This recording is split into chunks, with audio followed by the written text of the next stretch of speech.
I think the ultimate lesson really is just like being your most bold, authentic self. That's really all you can give yourself in this life. Hi, I'm Rosie Acosta. I'm a meditation teacher, speaker, and author of You Are Radically Loved, a healing journey to self-love.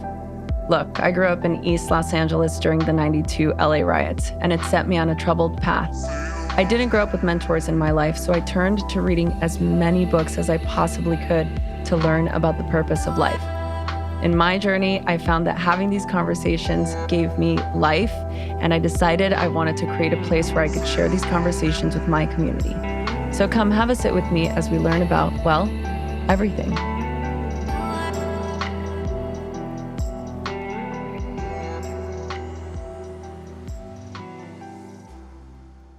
Hello, everybody. Welcome back to another episode of the Radically Loved podcast. Tessa is here with us today. Hello, hello. How is everyone? Happy Friday. I think people have noticed that we've not had a Wisdom Wednesday this week. Oh, are we getting feedback? What's happening? What is happening? What are we saying? I don't know. Are we telling everybody that we're taking a little break? Well, we did. We mentioned that at our last Wisdom Wednesday, that it would kind of be like a season finale. Yes. As it were. But we do have a finale topic coming up that I'm super excited for. Should we keep it a secret? Yeah, don't tell. Okay. Because I don't want to give it away. I think it's good. It'll be a fun something to look forward to, friends, in the next couple of weeks. Yeah. So as you can hear, I sound worse than I feel, actually. That's good. I hope that by the time you all hear this, I'm no longer sounding like this. I'm like trying to be careful with what I say. Look, I believe in the power of manifestation, and I'll tell you right now, I have not been feeling well the last 2 weeks. There's been a couple of little bugs going around. I am 1000% sure that I caught it. And I'm just trying to navigate my best. There's also this thing too, where somebody pointed out that I have been operating on all of the cylinders lately, and that could also not be a helpful component with my immune system. For sure. I mean, your body is going to tell you, hey, it's time to rest. Yeah. And then if you don't listen, your body will be like, now you have no choice. Yeah. You are resting. Well, so what's this week been like for you? It's been really busy. So I also feel like I am operating on all the cylinders. Although I feel like I really thrive in summertime with the sunlight, with the heat.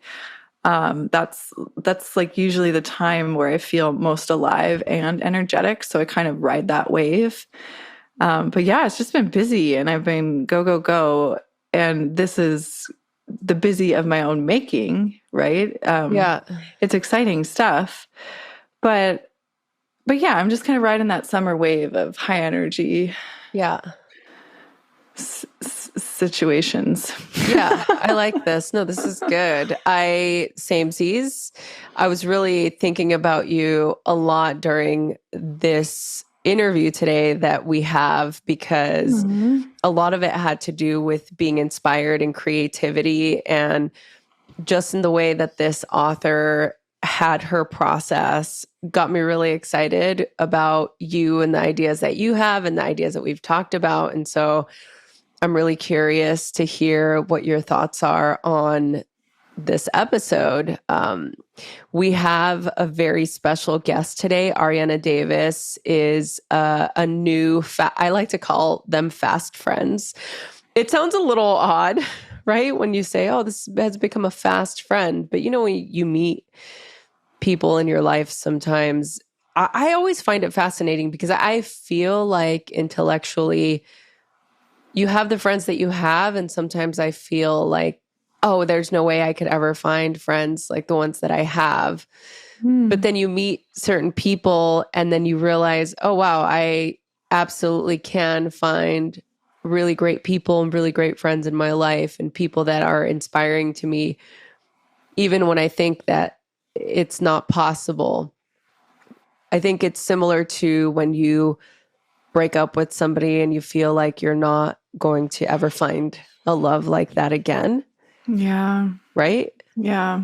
It's so interesting too how we get so attached to this idea or particular outcome with this one person, whether it's romantic or platonic, and it gets a little bit it feels to me like I get personally a little bit blindsided, and I forget that there's so many fishes in the sea.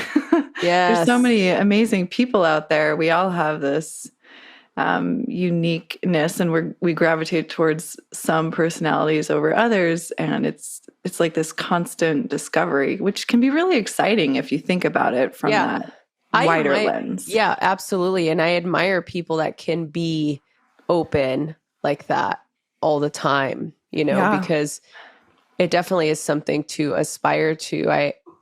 I love being friendly. I mean, don't get me wrong, I'm friendly with everybody. I love people. I love talking to people and getting to know them. But there is a specific, we've talked about this before, there's a specific type of secret sauce that certain people have that you could just see their light and their gifts. And I think that for Arianna, when I met her, there was something so special about her.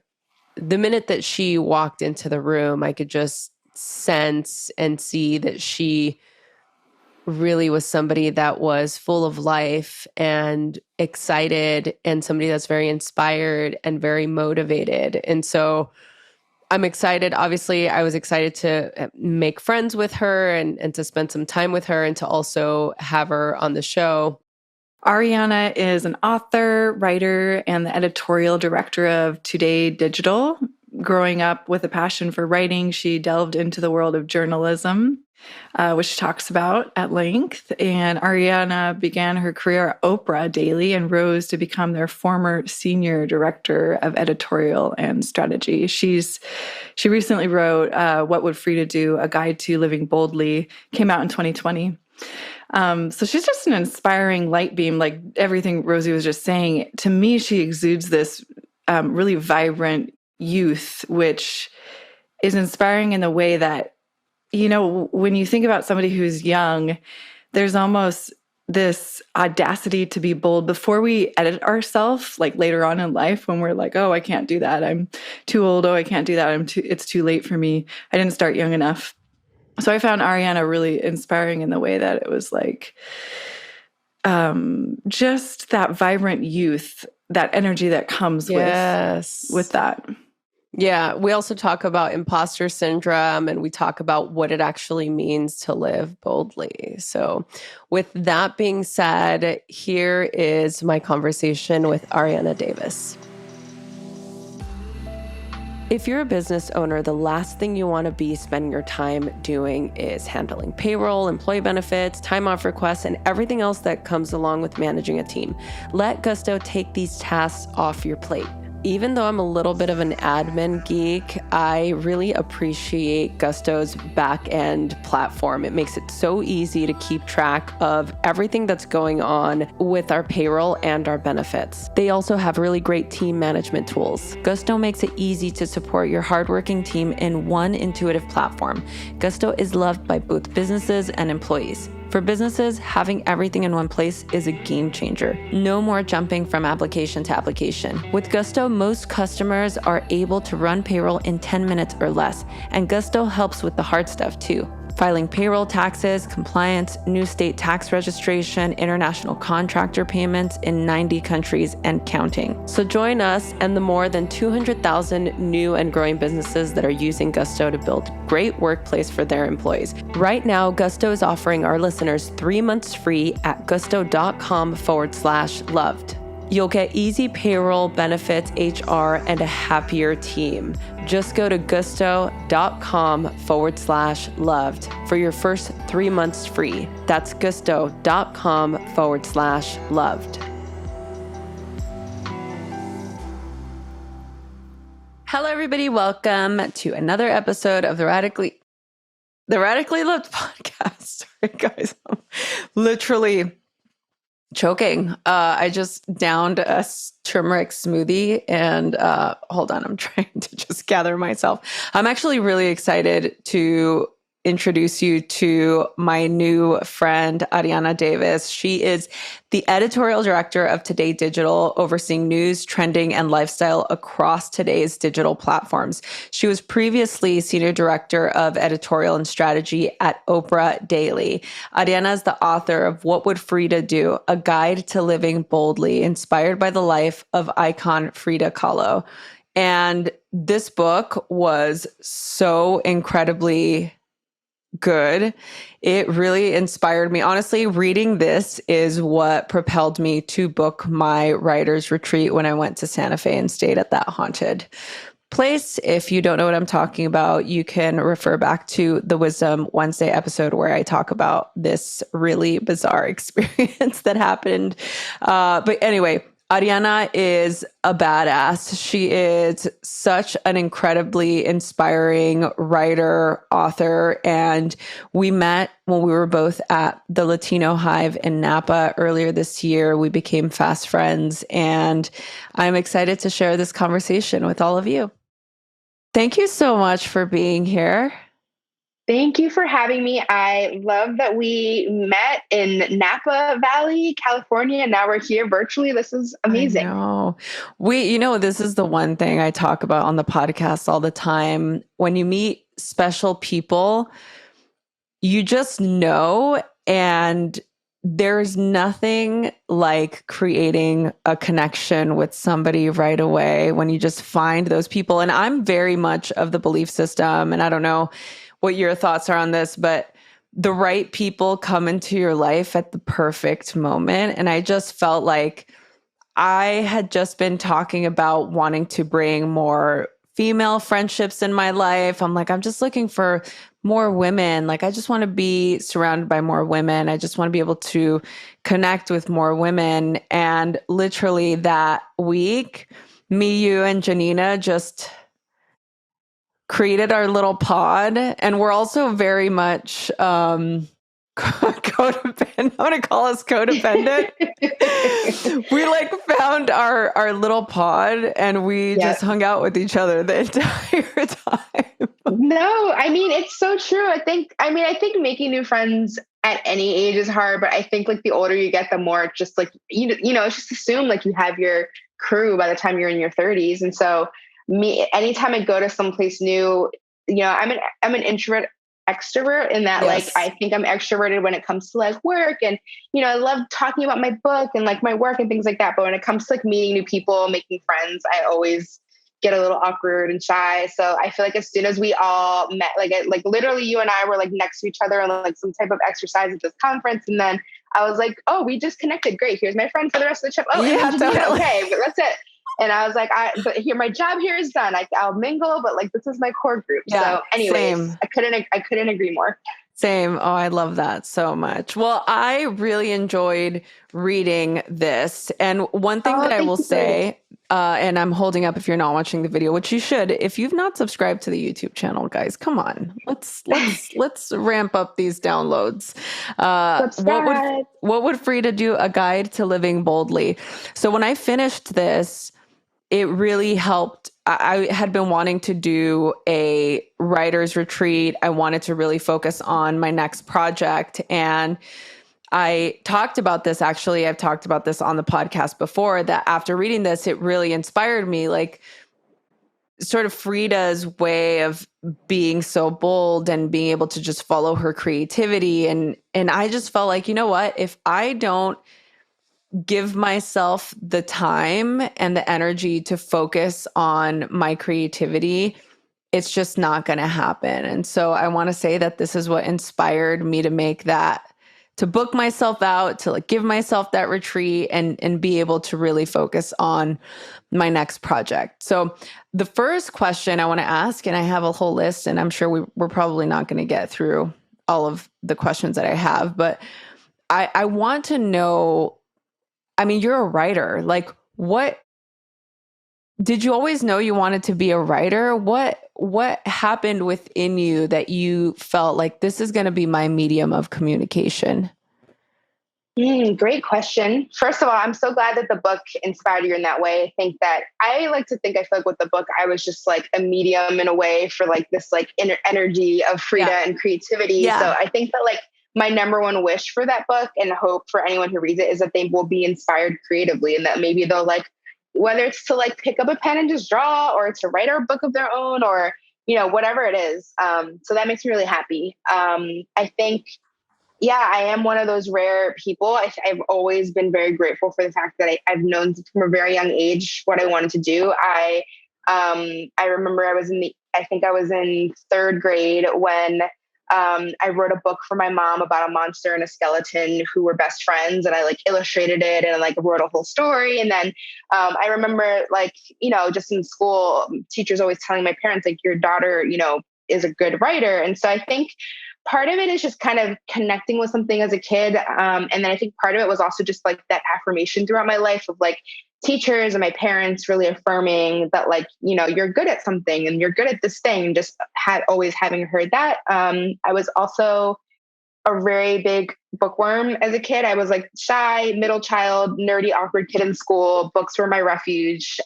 So reading all the Babysitters Club and all those like middle school books. Like Yes. I was a reader, writer from a very young age. And it was one of those things I always knew, but it wasn't, once I got to the college phase, I went to study at Penn State. And when it came to, deciding what I wanted to do, it was like, writing books sounds lovely, but like most people don't make a living off of that. So my dad was the one who was like, what about like journalism? You could be writing, as a career, but more kind of like AKA in a way that will make you a little money, not much, but more than probably being an author. And I also, I love to read the newspaper and things like that. So I ended up pursuing the path of journalism, but always still having the goal of wanting to write a book eventually and just writing creatively and for myself on the side. Yeah, I've read a lot of your articles and trying to prepare for this. So I have, and especially after reading this book, I have a pretty keen sense to your style, which I really love. And actually that was one of the things that I really loved about What Would Frida Do was that it was both biographical and also a self-help type of book. So I love that you were able to intertwine those messages together. And I'm curious for you, I know that writing about Frida, I know the process that you went through, and I'd really love for you to tell people like what your process was in writing and how you traveled to Mexico to sort of get that inspiration. Why did you decide to do the combination as opposed to just doing like a biographical book? Yeah. So, this book, honestly, I like to be transparent. It kind of fell in my lap. Like I said, I've always wanted to write a book, but I always figured like one day when I'm older and I have time and I'm retired or whatever. And I've in my career, I worked at Refinery 29 and then I was working at Oprah Magazine, running their website at the time. And someone from Hachette Books and an agent reached out to me and they basically said, they've been thinking about publishing more books on female empowerment, and they've been thinking about Frida and her legacy and how it feels like a good time to maybe revisit her story for a new generation. And they started asking around and thinking about writers. And a former colleague of mine from Refinery 29 was like, "You have to talk to Arianna Davis. She's obsessed with Frida." So they reached out to me, and they were like, "Would you have any interest in writing a book about Frida? If so, what would it be?" And I had just started a new, very kind of like intense job running a website for Oprah. So it was kind of like, when would I have time to write a book just casually on the side? It's just like how. But I was like, this is too good of an opportunity. And my immediate gut reaction was, if I were to write something about Frida as someone who, I've been obsessed with her since high school. I watched the movie for me was really what sparked the obsession. I knew of her art and just being Latina and kind of having seen her around, but it was learning her story that really helped me fall in love with her. So for me, I was like, there's been a movie starring Salma Hayek. There's been plenty of biographies written about her. Hayden Herrera is like the Frida expert who wrote a like 900-page biography about her in the 80s. So I was like, for me, if I'm going to tell Frida's story, I want to do it in a way that will bring something new to the table, that will potentially like tell her story for a new generation the TikTokers and the Instagrammers who are posting her quotes and her photos everywhere. I want to make sure that they know her story, but at the same time, it's also, as someone who's been inspired by Frida herself, sharing the lessons that I've learned and that I think we can all learn from someone who lived so far ahead of her time. Yeah, I love that. What was it about Frida's life that impacted you the most? If you could say there was a poignant event or art piece. Yeah, no, I mean, there's this one story that always comes to mind when I think about that. It's Frida. So this was like the 1930s. So for women in any part of the world, but especially, patriarchal Mexico and being, being a Latina, being Mexican, it was not a time far away from a time of like feminism or encouraging women to speak up or, to outshine their husbands or anything like that. And she at the time was married to this huge artist, Diego Rivera. He was during their lifetime, the famous artist. He was the one very well known for his murals, internationally all around the world. And there's this story of, they got married in the 20s, they were traveling through the 30s to various cities as he was doing different projects. And at one point when they were getting off a plane, a reporter asked her, like, something about like, tell me about your husband's art, or what do you think about having such a famous husband? And she said something like, Diego does all right for a little boy, but it is I who am the great artist. And like, every time I think about that story, and I remember hearing that story a long time ago and just thinking like, imagine this like 5 foot, few inches, Mexican woman in the 1930s before women were like, being given all these messages about be bold, be empowered, all this stuff. And she just like had this belief in herself and this confidence and this boldness to like not care what society told her and to believe in what she wanted to do and her passion and her belief that she was an artist, and she even believed better than her husband. And so that story always just made me be like, this woman was badass. Like, and that energy, I think, is so much of what you feel and see in her work. And I think that it's just so amazing when you think about how much staying power her work and her image and her story has had long after she died. It's been decades since she died, and we still see her now more than ever than we even did during her lifetime. Yeah, I love that. And I love that you reference, obviously, the subtitle of the book is A Guide to Living Boldly. I'm so inspired by any woman, any person, but especially women that can take that initiative and have the audacity to be that bold, to be that, I don't know, like not boisterous, but to be that courageous, right? To have that internal agency to say, no, this is who I am, and this is what I'm doing, and this is who I want to be. This episode is brought to you by Ora Organic. I have struggled with stomach problems my entire life. The more I learned about gut health, the more I was able to understand the importance of probiotics. Enter Ora Organic. Ora's Trust Your Gut probiotic and prebiotic supplement contains some of the world's most powerful probiotic strains, along with the prebiotics to help the good bacteria thrive in your gut so your probiotics work smarter, not harder. And this is why it's important, because they provide great support for bloating and common digestive issues. It's a healthy mix of probiotics in your gut that have also been linked to having a strong immune system and can even impact your mood. They contain highly researched probiotic strains that are resistant to stomach acid and can colonize the small and large intestines, where they have had their greatest health benefits. And how do we know it works? Because Ora has over 10,000 5-star reviews from happy online customers.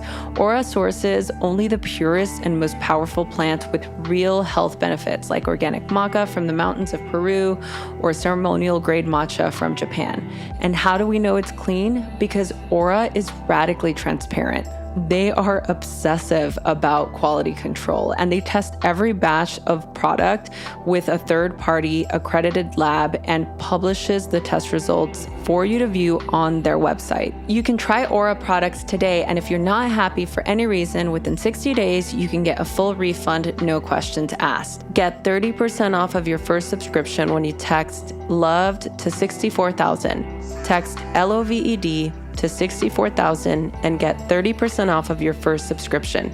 That's LOVED to 64,000. Message and data rates may apply. Terms apply. Available at Ora Organic /terms.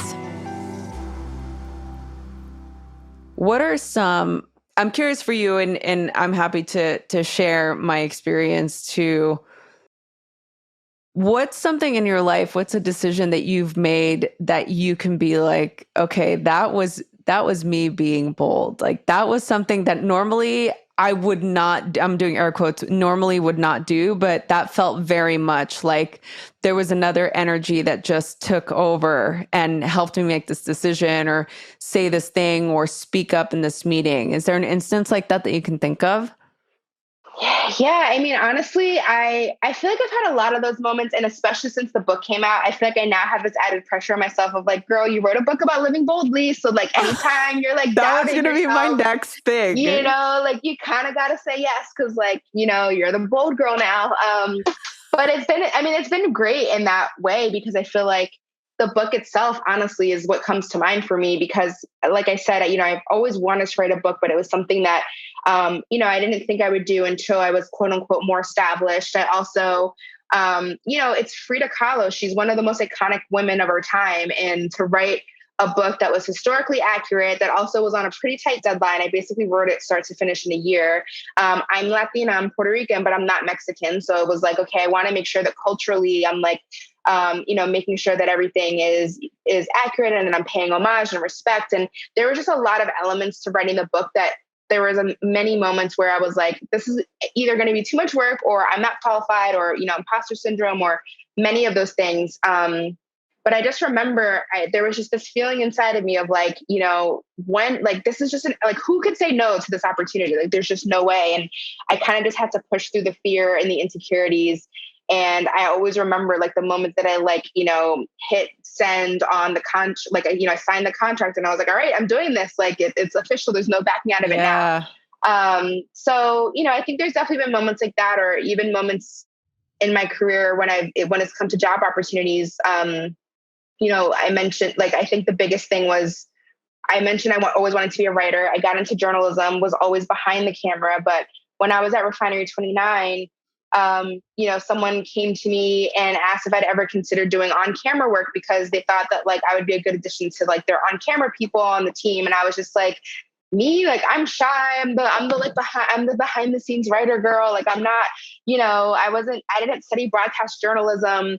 And she asked me a few times and finally I was like, sure. I'll come to do a casting. And then next thing you know, I was interviewing Hillary Clinton on camera and doing live interviews. And this was during the age where Facebook Live was really big. So I was doing a lot of things live. And that was a wild time where I think it just took me having to do the bold thing, even though my nerves in my stomach were saying do not do this. Everything else in me was just do the bold thing.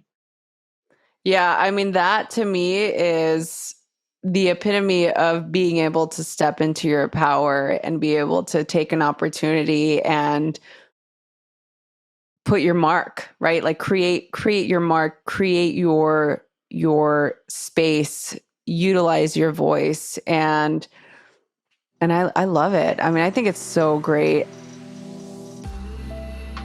Hello, friends. I want to tell you about Kachava, my all-in-one daily super blend. If you're worried you aren't getting all the nutrients you need or struggling to stay on top of your health, then listen up, because Kachava has you covered. Kachava puts everything in your body it needs in one glass, so you can have it all. All the superfoods, all the vitamins, all the omegas, all the adaptogens, all the greens, all the proteins, all the benefits for your gut, your skin, your hair, your brain, your muscles, your heart, your whole health. No more compromise, no more guilt. No other nutrition shake does it all like this. They travel to the ends of the earth to source them all and crush it up. Kachava is a powder you take 2 scoops, just add water, blend it up, and it tastes incredible. They have 5 delicious flavors. Chocolate and chai are my personal favorite. I drink Kachava for breakfast and it keeps me full for hours. There's no way I could get all of these nutrients in my normal diet. And trying to manage all of the supplements and the ingredients you should be taking, I mean, it's a little overwhelming and very expensive. But now Kachava makes clean, organic superfood nutrition accessible to everyone. You've got to try Kachava for yourself. Kachava's offering 10% off for a limited time. Go to kachava.com/loved, spelled KACHAVA, and get 10% off of your first order. That's KACHAVA.com/loved to get 10% off for a limited time. Kachava.com/loved.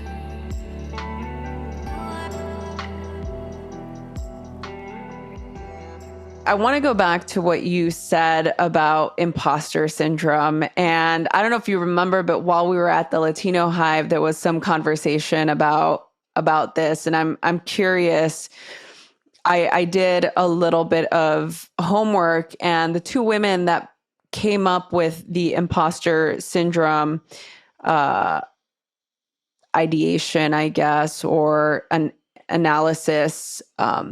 It was happening during a time when women were going into the workplace. And so the idea of imposter syndrome was really directed at women entering into the workplace and being in this very competitive place, especially in the late 80s, you know, when women were really coming up as attorneys and CEOs, and like they were sort of moving up the ranks. Actually, this wasn't in the 80s. I can't remember exactly what year it is. So we're going to have to fact check this, but I'm curious for you, like how this idea of imposter syndrome, like how do we navigate moving through it? Because I know for me, when I first started teaching and I was doing this work, especially in the wellness space where there weren't a lot of Black and brown people doing, you know, teaching a lot of yoga classes in LA, it was definitely not the majority. I remember feeling like, oh, like I was a fraud, or like I wasn't good enough, or I hadn't studied long enough, or yeah, like I felt like a yoga fraud, right? Like I didn't have what it takes to be able to make it in this space. And I think we can really navigate through that by showing up and just doing the best that we can. So I'm curious for you, in encountering imposter syndrome, what are some ways that you navigate through it? Yeah, that panel really, I remember that someone on the panel kind of questioned this idea of imposter syndrome because it basically insinuates that like there is an ideal that those of us who are not the ideal, you know, should automatically feel like imposters. So it's like, if the ideal is a white man, then it's like, well, anyone who's not a white man should feel imposter syndrome. But it's like, who says that the ideal is a white man? Even though, yes, our society sets us up to believe that to be so. So it is really complex when you break it down that way. But I think for me, it was a term that I remember learning about when I was a young journalist. And I remember actually doing a story about it and interviewing some experts and just realizing like, oh, wow, this is something I feel often, which is just this questioning of what, like, you know, you're given an opportunity or you experience an accomplishment or a success, and it's immediately being like, why me? Am I good enough? I don't know if I deserve to be here. And, you know, this, as the saying usually goes, they say that men, and specifically like cisgender, you know, white men don't normally have that same line of thinking, but like those of us who are Black and brown and women are automatically the ones that are like, oh my God, do I belong here? So I definitely, I think, struggled with a lot more earlier when in my like 20s, I think. And especially, I think, having gone from, like I mentioned, I was a really shy, introverted kid. And I think I like blossomed more in college and into my 20s. And so I often struggled with this internal feeling of like, how is it like this, like, bookworm nerd of a kid is like suddenly now like finding herself in these situations and like, do I belong here? Was this an accident? How did this happen? But I think the older I got, and the more experience I got, the more I think, and again, I think this goes back to what I was saying earlier. I think affirmation, just anytime I would get good feedback, either from an editor or a friend or a significant other, whatever it was, I think that maybe it's my love language, but I think anytime I was affirmed or kind of told like, hey, you're good at this, or good job, or, those things, I started to finally, over time, after hearing enough of it, I started to believe like, all of these people wouldn't be saying these things if there weren't some kernel of truth there. So I think that like getting that affirmation is a good tool to kind of battling that imposter syndrome, even if it's like reaching out to a friend or being like, I'm feeling a little insecure right now. Like I need a bestie cheerleader talk right now, or whatever it is. I think that can go, I think it can go a long way. Yeah, I love this. So I want to just do a quick fact check. The term imposter syndrome was coined by two psychologists, Doctors Clance and Imes, in the late 70s after spending years counseling high accomplished professors, administrators, and students who were extremely concerned with being exposed as a fraud. They often attributed their success to extreme overwork or relationships that protected and or elevated them. People with imposter syndrome struggle to internalize accomplishments. Imposter syndrome is not a psychological disorder, and over 70% of people in the US report that they have experienced it at least once, which I think is really, it's pretty accurate. But I think I agree along the lines of what you're saying is that it's very rare that I've ever encountered a man who's had the experience of that. So thank you so much for sharing that. I'm curious for you with regard to your creativity, your creative endeavors. I know that you work 24/7. Hello, you've got like a majorly demanding job and you have a lot of projects in the works. So I'm curious how you nourish or nurture your creativity. I love the idea of nourishing or nurturing your creativity. I think that, but I realized a few years back that like, I think the biggest hindrance of my creativity is definitely the internet. It's just like, I think anytime I'm like super plugged in and like, just doing the thing where without even thinking about it, I'm just opening Instagram or I'm opening Twitter or I'm like, checking my email. It's like, I just know myself. And I think this would apply for most people, but I'll speak for myself. And then I think anytime so many parts of your brain are just automatically, interacting and engaging with something constantly, it's like, I just think all of your creativity and brain power goes to that thing. So for me, if I do want to work on a book or I do have an idea or something comes to me, I know it's like, okay, if I really want to actually be in my most creative self and feel that like flow of like when you're just feeling your most creative and everything is going, I know that I just have to completely unplug. And also a change of scenery always really helps me. I think there's just something about being and I don't even mean like, getting on a plane, but like even just like walking in my neighborhood without my phone or without any music and just like, having just the birds chirping and like looking around and actually like paying attention to what's in front of you. That really goes a long way. So I'm a big proponent. I love taking walks. Whenever I have like writer's block or I just need a beat or I have a presentation and I need to think of something, my go-tos are taking walks, taking a long shower or a bath, because like that's another place where like, again, you're disconnected, you're just in like a little space where all you have is the room to think. And I do love a little solo writer's trip. That's like my little, whenever I am working on something, you mentioned it, when I worked on What Would Frida Do? I took a solo trip to Mexico City for like research and writing. That was amazing. Right after I ended my last job, before I took my new job at Today, I took myself on a little writer's retreat on like a cheap little cabin in the Catskills. So I just love to like, be by myself and just turn off all the noise for a minute. That's my usual way. But it's not always easy, I will say. No, but I think making a point to do it is so vital for our ability to go into the flow of our ideas. If we don't give our ideas the time to expand and we don't give our ideas the time to really percolate and amalgamize, it's going to be very difficult for us to create that next project or to actually focus our energy. And here's the thing.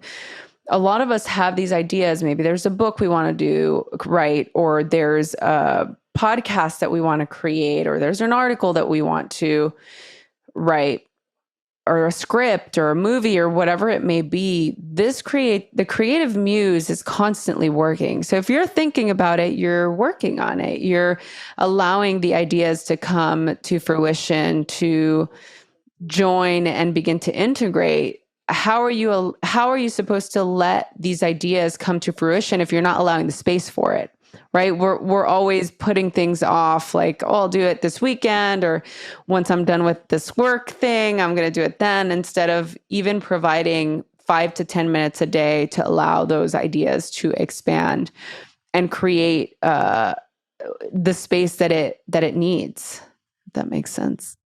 Yeah, no, 1000%. And I think a lot of writers talk about this. It's like, I listen to a lot of podcasts, including yours. And I like a lot of like self-help and creativity podcasts, but also like interviews with writers. And I feel like the common thing you always hear is like, sometimes you just have to make the time. Like, it's not sexy. It's not like, oh, I was just like meditating and this idea came to me. Like, sometimes you literally just have to force it. You have to put in your schedule. You have to carve out the time. Everyone is busy. For me, it's mostly work. I know people have kids, they have families, they like are juggling a million different things. And so I think that sometimes it is like, maybe you just really have to put on your calendar, like 30 minutes or 15 minutes or whatever it is, of just literally like, time for meditation, or time just for yourself, or time for a walk, even if it's just like a little quick one. But I think clearing that headspace is so important. Oh, I love that. Hi, friends. I want to share my latest discovery with all of you. Listen in, as I guarantee this is the hottest, super nutrient-packed new product to boost your brain and overall well-being on the market. Okay, hear me out. As soon as I tried this product, I became a super fan of it, and I was just blown away with the immediate results. I felt focused, my mind was clear. It just doubled my mental performance. It became my go-to routine for productivity, immune support, and even healthy and glowing skin. I mean, who doesn't want healthy and glowing skin? This product was developed after long years of research by most of the advanced brain chemists and formulator today. You probably have heard about the superpowers of mushroom extracts and collagen. So guess what?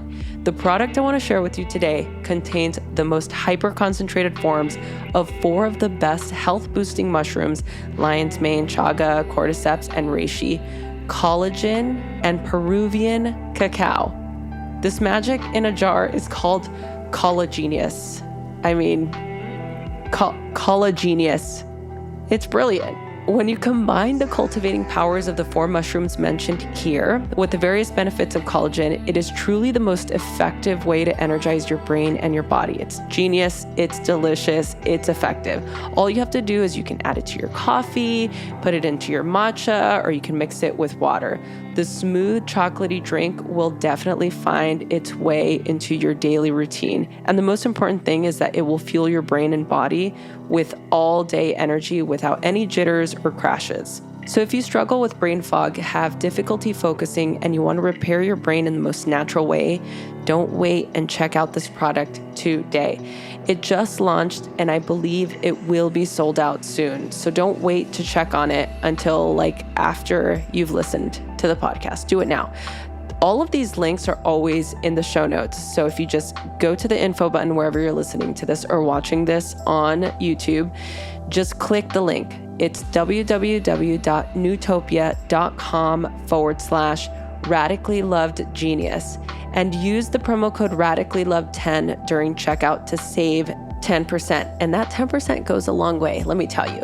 Newtopia, the company which makes Collagenius, is so confident that you're going to love this product, they will offer 365 days money back guarantee. And I guarantee those two guarantees in one, that it won't be the case for you. Again, the special link is www.newtopia.com/radically loved genius and use the code radicallylove10 during checkout to save 10%. Do it now. Your brain will thank you for it. That's www.newtopia.com/radically loved genius and use radically loved 10 during checkout.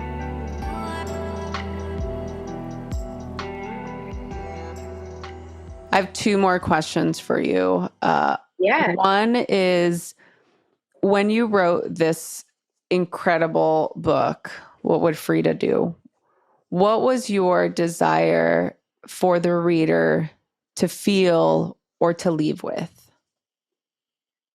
Ooh, it's hard to narrow it down to one, but I think the two things I think are, I wanted the reader to leave feeling emboldened and inspired to do anything that they have ever been afraid of, or to push past that feeling of fear that we often get whenever, something comes in our way, that whether it's, a new job, or do I want to have kids, or do I want to say yes to this conference in California, or whatever it is, that may give you a little bit of pause.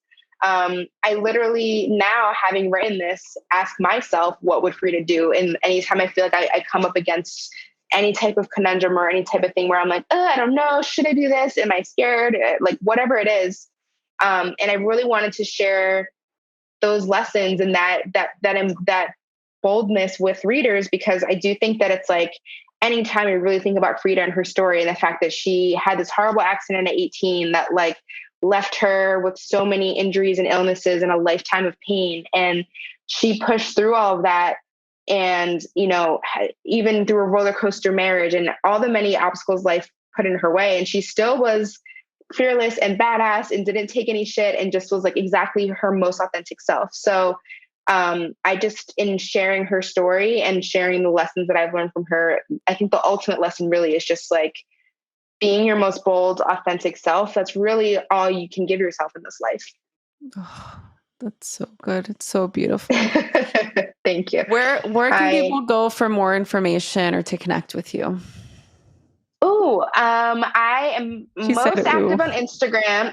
Like, come interact with me. No, I genuinely, I know it sounds cliche, but I think social media does get a bad rep, and I do, as I mentioned, have to disconnect from it often. But I also feel like, in a great way, I love that I get to connect with people, and it's like people all over the world, either who have read my book or just like a random person that I happen to come across on someone else's post. So anyways, that's why I get excited. But I'm on Instagram. I'm at Arianna GAB. So it's Arianna, 1 R and 2 N's. And I'm also on Twitter at Arianna G. Davis. And the book is available pretty much wherever you find your books, Amazon, Barnes & Noble. If you want to support an independent bookseller, you can go to bookshop.org to find one near you. And it's also an audiobook, and it's available now in Spanish as well. So yes, yeah. I'm so excited about that. So all of the links that Arianna just mentioned will be in the show notes. So if you're listening to this or you're watching this on YouTube, just go to the description or the info button, and all of those links will be provided there. So you can go directly to order the book, buy the book, support female authors. You guys know how I feel about this. Please make sure you do that. Maybe buy a copy for a friend and connect with Arianna there. She posts some really great content on Instagram. Her Instagram feed is Liddy. So can I tell everyone how we wandered into a bookstore together? And oh my goodness. Yes. Tell that story. Next to each other. So Rosie and I were at this conference, and our hotel was coincidentally across the street from an indie bookstore. And we just wandered in, and we were like, we're like, what are the odds? No, it's a smaller bookstore. They probably won't have our books. And especially I didn't think they would have mine, because Rosie's is newer. So I was like, they probably will have hers and not mine. But long story short, we were wandering around. Neither of us saw it. We were getting ready to leave. And then we coincidentally saw both of our books, both in the self-help section, like 2 shelves near each other. And it was just such a lovely moment. And I actually started on the plane home back to New York. I started listening to the audiobook because I wanted to hear Rosie reading it herself. And I just love everything you do. I love the book. I love the podcast. So it was an honor to be here today. I truly mean it. And thank you for the work that you do. Oh, Same, sister. Same. I really just love you so much, and I'm inspired by you. I feel like I've known you forever. It really does feel like a Right? yeah, it's like a kinship, like a connection, like family, that's what it feels Yeah. like. And I really am so grateful for that. So thank you for saying that. And yeah, it was to me, I think the best part was how similar we were. We're like, oh, they're not going to have our books. And we were just kind of like, oh, and then we were both really surprised. It was amazing. So It was so great. okay, final question. I asked all of my guests, and I'm just really curious what your answer is going to be. I started the podcast as a place to create a community, to provide support, to provide insight, to let the world know that we are radically loved and radically supported. So, how do you feel radically loved? I feel radically loved by myself. I feel that I am just saw the hands in the air. I think that I have always been really good about being in touch with myself, and when I need love and care, and when I need a little self-love, when I need that like Netflix binge on the couch because I just gotta like have that moment with a great show, or when I want to get lost in a book, or when I need that writer's retreat, or I'm just hungry, or I need to go to the gym. I don't know. I think that like I'm pretty in tune with myself, and no matter how busy I get, I try my best, I think, to radically love myself and always just take care of me, because I think at the end of the day, it's like, that's, she's who I'm with for the rest of my life. So Yes. I do try my best to radically love myself. And I also think I'm radically loved by my dog, Leo, because he just Leo. loves me with he loves me with abandon, and it is the best. So. Oh my goodness. Do you remember when we were doing the kid thing? We're showing the dog pictures. I was obsessed. Totally. We were like, everyone was like showing their actual children, and we were like, here are our dogs. Here are our children. So that's amazing.